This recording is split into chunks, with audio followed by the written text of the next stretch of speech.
अस्सलाम वालेकुम वरहमतुल्लाहि वबरकातुहू। दोस्तों, क्या आप जानते हैं कि कुरान में नमाज को सिर्फ इबादत नहीं बल्कि इंसान की ज़िंदगी का सहारा बताया गया है। नमाज वो अमल है जो हमें बुराई से रोकती है और सीधे अल्लाह से जोड़ती है। आज की इस वीडियो में हम जानेंगे कुरान में नमाज के बारे में क्या फरमाया गया है और क्यों ये हमारी कामयाबी की चाबी है। नंबर 1, नमाज का हुक्म यानी फर्ज होना। कुरान ने बार बार ये बताया है कि नमाज हर मुसलमान पर फर्ज है।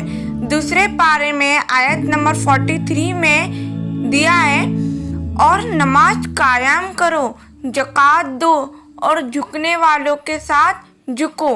यह साफ हुक्म है कि नमाज कायम करना यानी ठीक तरह से अदा करना हर मोमिन के लिए फर्ज है।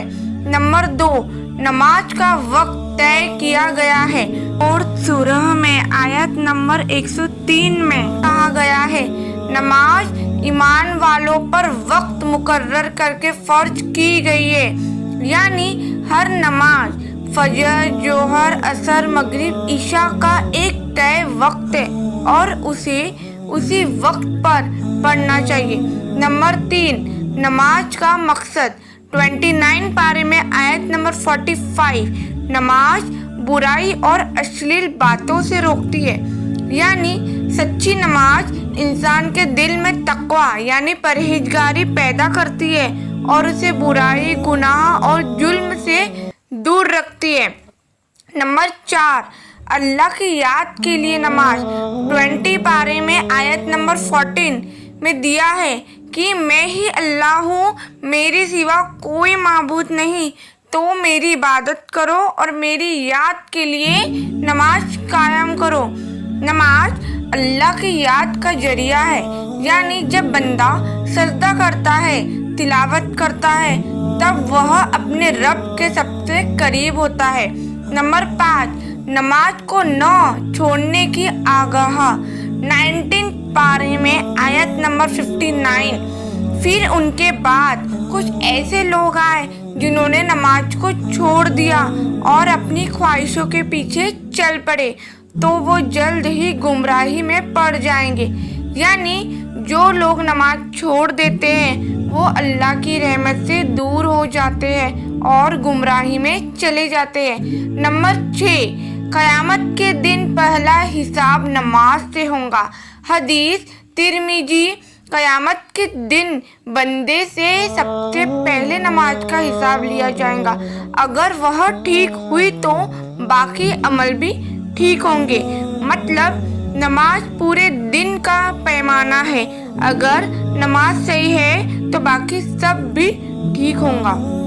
नंबर 7, नमाज और सब्र से मदद मांगना।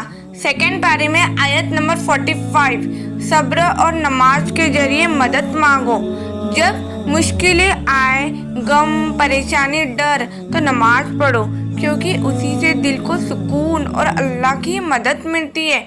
नंबर 8, नमाज का इनाम यानी कि सवाब।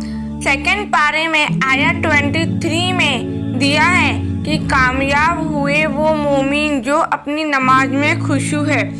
जो लोग ध्यान, दिल से, इखलास यानी सच्चाई के साथ नमाज पढ़ते हैं, उन्हें कामयाबी और जन्नत का वादा दिया गया है। नंबर 9, जमात से नमाज पढ़ने की अहमियत। ये सूरह अस-सफ की आयत नंबर 4 में है। अल्लाह उन लोगों से मोहब्बत करता है जो उसकी राह में कतार बांधकर खड़े होते हैं। जमात एक साथ पढ़ना मुस्लिम मेल जोल, तालीम और बराबरी का साइन है।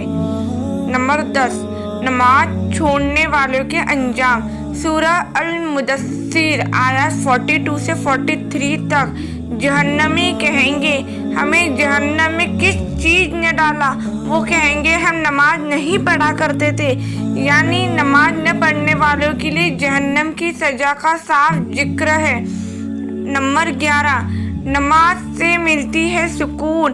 13 पारे में आयत नंबर 28, जान लो अल्लाह की याद से ही दिलों को सुकून मिलता है। नमाज अल्लाह की याद है, इससे दिल को आराम, तसल्ली और सुकून मिलता है। और इन सब चीज़ का नतीजा क्या है?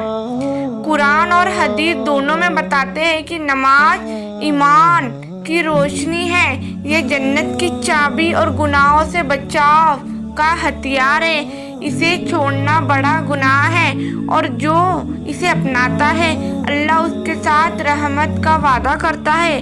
नमाज अल्लाह से सबसे खूबसूरत मुलाकात है, इसे हमेशा अदा करें। नमाज अल्लाह से सबसे प्यारी मुलाकात है। अगर सोचो, जब हम दिन में 5 मर्तबा अल्लाह के हुजूर खड़े होते हैं तो हम अपने गुनाहों से पाक होने का ऐलान करते हैं। नमाज इंसान के दिल में सुकून डालती है। आज हम दुनिया के कामों में इतने मशरूफ़ हो गए हैं कि अल्लाह के सामने सजदा करना भूल जाते हैं। लेकिन याद रखो, जो अल्लाह के सामने झुकता है दुनिया उसके आगे झुकती है। नमाज से ज़िंदगी में तंजीम, बराबरी और एकता का पैगाम मिलता है।